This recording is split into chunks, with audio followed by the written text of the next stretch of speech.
CGI sucks, for the most part. Transformers has one of the best uses of CGI in movie history. Just take a look at this. I need to see Optimus caked up. But when it comes to anime, CGI feels like the deciding factor for the show's reputation. Thank you, Twitter. Truly a blessing and a curse of a platform.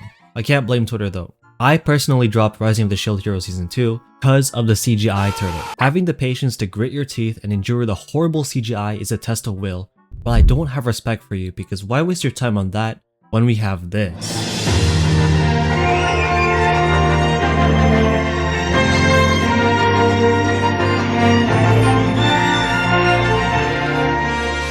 Land of the Lustrous tastefully blends CGI into their animation.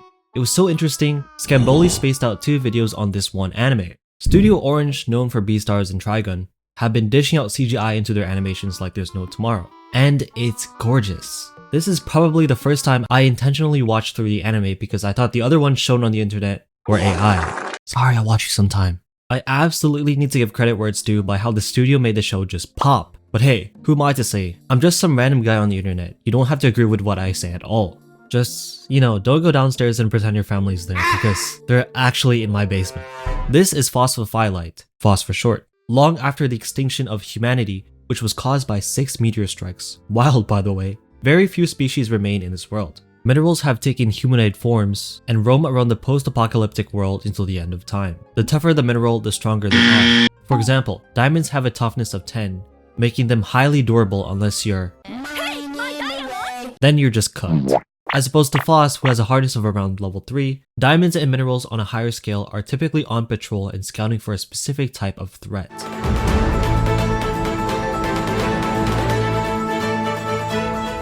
Lunarians are people of the moon who want to use minerals as decoration. They are fucking prigs. They are the main antagonists in the story, and all they desire is to grab every mineral on Earth to use for their own pleasure. Many of them come in different forms. There's the human mimics, the Buddhist statues, and the dogs. Hey, don't let that dog fool you. It wants your crystal as food. What seems strange is that although they kill the gemstones and only see them as objects, the one who houses the gemstones is being worshipped by the Lunarians. Kongo Sensei is the master of Phos and the other gemstones. He sends them out to defend their home and to do human-related tasks for routine. He's a really powerful artificial gem, and the gemstone's power is derived from him. He's able to extinguish the Lunarians whenever they get close, and he's usually seen meditating within the boundaries of their home. I watched this in sub as per usual, and I immediately thought of Gyome from Demon Slayer. Kongo is like that monk you deeply respect, but is always hiding something from you, and you just can't seem to prove it. Phos is a clumsy, cheerful, and curious gem that is closely supervised by Kongo and the other gemstones. Phos is the youngest and most inexperienced of them all, so everyone thinks of her as the unemployed bum who can't even lift a sword. Hey, Phos might be me. Out in the wild, Phos comes across Cinnabar, who dukes in to save it from a Lunarian attack. Cinnabar's manipulation of this interesting liquid allows it to shift and bend the material so that it can protect Phos. Cinnabar floods the remaining Lunarians, and as it tries to break the fall, Cinnabar slips, trying to hold onto Phos's clipboard. Momentarily, Phos loses its arms trying to save Cinnabar. Don't worry, Cinnabar is fine. This is the first moment in the anime where we've seen a gemstone damaged, the start of Phos's newfound curiosity, and the beginning of its change. Cinnabar, unlike the rest of the gemstones, patrols from dawn till dusk. You know, the liquid that came out of Cinnabar during the fight? Wait, that sounded wrong. That stuff is poisonous to the rest of the gemstones, which is why Cinnabar isolates itself from everyone. Phos's curiosity stems from its desire to help Cinnabar find a new job that involves it to work with others. Of course, at first, Cinnabar opposes the idea because it might actually kill Phos, but despite acting like a naughty tsundere, Cinnabar has a soft heart and longs for that connection. I know, it's crazy. Gemstones with human personalities. So, the offer to find Cinnabar a fun job remains near the top of Phos's list. Phos's character is unique in a story that requires their characters to be strong to protect everyone else, but ends up being the last choice to help during the attacks. As I progressed through each episode, a lot of people kept dissing on her incompetence, saying that, "What's with the main character, bro? Stupid boss. Do something, MF. Are you fucking MC? What? Not an NPC? I bet if you told them to go study the properties of the minerals, their brains would explode. I have to agree that Phos is an absolute dud in combat, but it's because Sensei Kongo had a reason for not teaching him. It's nobody's fault really. For an anime that came out in 2017, it's still very refreshing to have a super weak main character that doesn't know what they're doing half the time, so we can accompany them on their journey. Gemstones shouldn't have a feel for existentialism. Hell, they shouldn't even be able to function and act like their predecessors, aka us. However, Phos is a very interesting case. In episode 3, when a gigantic snail invades their territory, Phos is engulfed and is considered unretrievable. It was a really cool sequence. The camera work made me forget that this was CGI. It's so fire.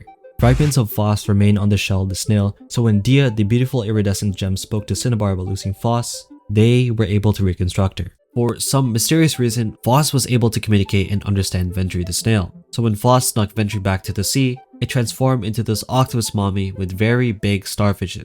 Yes, starfishes. Phos was surprised to know more about humans and how close Ventry's facial features resembled one, until he was utterly betrayed by Ventry, who offers Phos to the Lunarians in exchange for her brother to be freed. The entire trade attempt completely fizzles out when Akuleatsu emerges from the shadows, causing the platform to shake and having Phos lose his limbs in the process. Every time Phos gets damaged, he loses parts of his memory. At first, it wasn't such a big deal. It's normal for gems to be broken and repaired. For Phos, he even gets an upgrade. Look at how fast he's moving with his legs. Curiosity, wanting to help Cinnabar and learning more about the world, slowly reshapes his perception and his desire searching for a purpose. Over time, Phos watches as his friends gradually get overwhelmed by the Lunarians, many on the brink of being taken away, never to be seen again. Around episode 7, the gemstones are preparing to hibernate for the winter season. Most of them wouldn't have the capability to efficiently operate during the colder climate, so they all prepare for hibernation while one awakens from their seasonal slumber. Antarcticite, usually in a liquid form throughout the year, finally materializes during the winter season. Operating alone, Antark is surprised to see Phos still awake, since he's usually knocked out and sleeps the longest. This time of year, it will be very different. Phos aids Antark in several tasks that involve destroying icebergs and household chores. While they were both outside, Phos notices the iceberg speaking to him about Cinnabar. He falls for the bait and loses his arms. That doesn't matter, we've seen that before. What matters more is when Antark and Phos come across gold, the gold begins liquefying, trapping Phos in a golden box. During this strange sighting, Antark is caught up in a Lunarian twerk-off, eventually defeating them. Just a reminder that Antark usually runs solo. You would think, oh, Antark is insanely powerful. Little Phosphophyllite shouldn't. Oh shit. The Lunarians take scraps of Antark and bring it aboard their cloud. Phos, in absolute despair, gains control of his arms and decapitates the Lunarian nearby. Phos falls short and they end up getting away. You guys know that anime moment when a character cuts off their hair signifying strength and change? Yeah, this is what happened. I doubt it's possible for a character to power spike without losing something in return. It gets very stale when characters just increasingly get stronger, overcoming their limitations in a linear way that doesn't make them any more interesting than a rock who continuously loses. Once the gems are awakened from their slumber, Retiel sees Phos, but not the silly Billy Phos they're used to.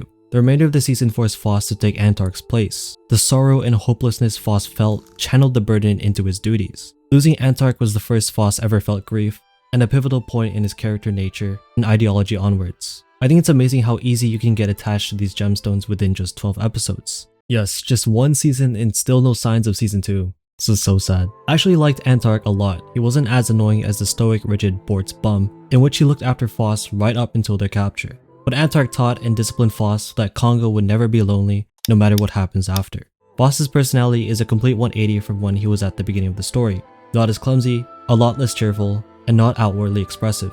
The switch shattered my expectations not only by its unique animation style, but by how well one very unfortunate incident changed the tone for the rest of the story.